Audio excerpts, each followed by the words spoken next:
Bonjour, j'espère que vous allez bien. Lorsque tu penses être soumise à ton mari, tu as l'impression de le respecter, d'être vraiment, comme le mot le dit, dans la soumission. Vous savez, il y a certaines femmes qui semblent être dans la soumission, or elles ne le sont pas. Elles sont soumises lorsque la présence de leur mari est bel et bien là, mais une fois celui-ci est absent, elles ont cette rage au-dedans d'elles de se révéler. Si vous êtes dans ce cas, je vous interpelle de chercher à consulter un psychologue.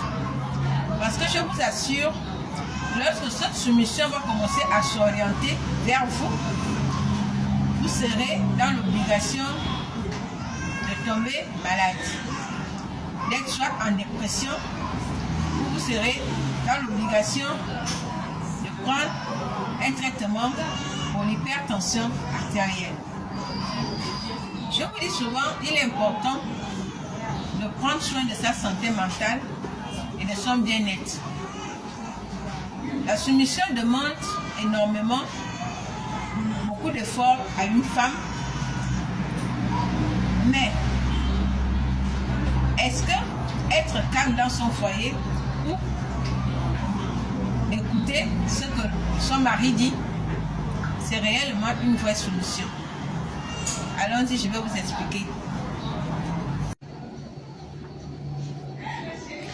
Lorsque je parle des femmes névrosées, ce sont des femmes qui sont soumises, mais en réalité, elles ne le sont pas. C'est une fausse soumission. Et cette soumission les amène à souffrir au-dedans d'elles. En fait, elles se soumettent aux ordres, à l'autorité d'un homme parce qu'elles ont peur de l'autorité. Parce que lorsque vous venez en consultation, nous passons à une analyse pour savoir pourquoi vous êtes aussi soumise. Et lorsque cette soumission n'est pas vraiment réelle et elle n'est pas vraie, nous pouvons comprendre pendant l'analyse que la soumission est due à la peur de l'autorité. Cette peur provient soit de l'enfance ou d'une situation quelconque, parce qu'il y a des femmes qui ont eu peur de leurs parents ou qui ont peur de l'autorité. Et comme l'homme représente l'autorité, elles se soumettent à cet homme, soit disant qu'elles sont soumises. Or, elles ont peur. Et cette peur les conduit parfois à souffrir intérieurement. Elles souffrent d'une névrose, elles peuvent souffrir d'une dépression.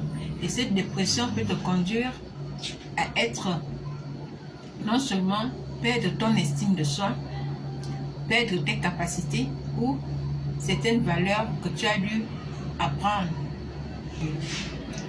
Le mariage, je ne sais pas pour certaines femmes, une nécessité, mais est-ce qu'elle a la possibilité de tenir un foyer ou de se soumettre à un homme? Parce que vous savez, il y a certains hommes qui sont autoritaires, qui ne permettent même pas que la femme puisse s'épanouir ou de donner la parole à la femme de pouvoir s'exprimer.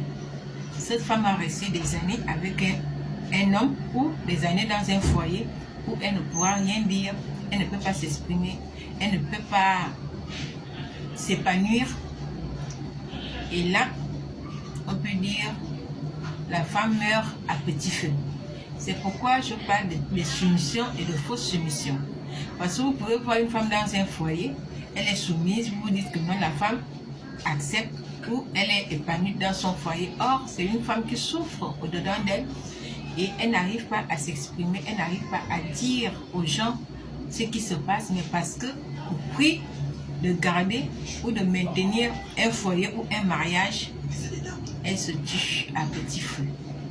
C'est pourquoi je vous interpelle qu'il est important de consulter un psychologue. Le psychologue peut vous orienter et vous aider à sortir de ces chaînes, à sortir de ces blocages. Parfois, le blocage n'est pas dû au mariage, mais le blocage est dû à la vie que tu as eue avant Excuse. On n'a pas de gants ici. Pourquoi tu viens en consultation psychologique? Nous prenons un peu le cas d'une femme mariée qui sait très bien qu'elle n'est pas soumise. Mais comment savoir qu'elle n'est pas soumise? Parce que dans ton esprit, il y a une certaine rébellion, il y a de l'angoisse, il y a une peur qui s'installe. Et cette peur t'amène à être contre toi-même. Je vous dis souvent, il est important de s'aimer d'abord soi-même avant de donner cet amour à ton époux ou à tes enfants. S'il n'y a pas l'amour pour soi, tu ne pourras rien donner. Tu vas aller de souffrance en souffrance. Et la consultation psychologique consiste à quoi? Consiste à analyser pourquoi vous ressentez cette fausse soumission envers votre mari, envers votre époux. Vous n'êtes pas soumis à votre mari parce que vous le voulez, mais parce que vous avez peur. Voilà comment, en faisant cette analyse, nous allons comprendre, nous allons découvrir et nous allons trouver un diagnostic qui vous amène à saisir et à comprendre que vous avez peur de l'autorité.